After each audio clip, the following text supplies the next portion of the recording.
Feeling overwhelmed by your to-do list. Boy, I think this is something that a lot of people can relate to. And it's curious, I've worked with people, I hear this a lot, people say, I've got so much to do, I've got so much on my to-do list, I'm juggling so many plates. And it's interesting to me because I look at them and I don't see any plates, right? But of course, that's a metaphor for what they're doing in their mind, right? They have a busy mind. They're bouncing back and forth between all the things that they think they need to do and they should do, they think they should do. And this creates a lot of mental chatter.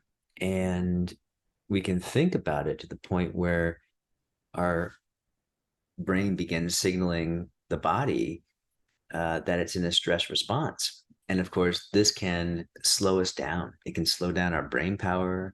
It can affect our immune system. And so it can really get out of control. So one of the things we really need to take a look at is, are we really juggling plates?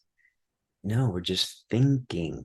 We're overthinking. Someone once told me, one of my coaches once told me that there was nothing more exhausting than overthinking. And so when we're thinking about our to-do list, that's really what we're doing. And just bringing awareness to that fact can really help you slow down. I'm thinking of another client who was saying the same thing. They were just going on and on and on about all of the things they needed to do and they should be doing. And they've just got this mental to-do list in their mind. I asked them a simple question. It's, well, why aren't you doing that?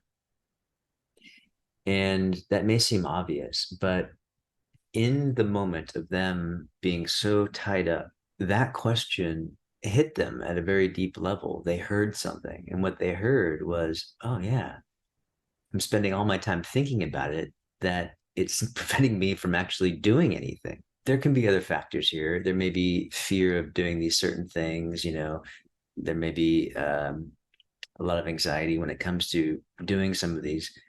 But oftentimes, what I've noticed is we get so caught up in thinking about them all. And because we're not doing the things that we think we should be doing, we start to get down on ourselves and we start to have feelings of worthlessness or not good enough or, not successful enough or not smart enough, all of these things.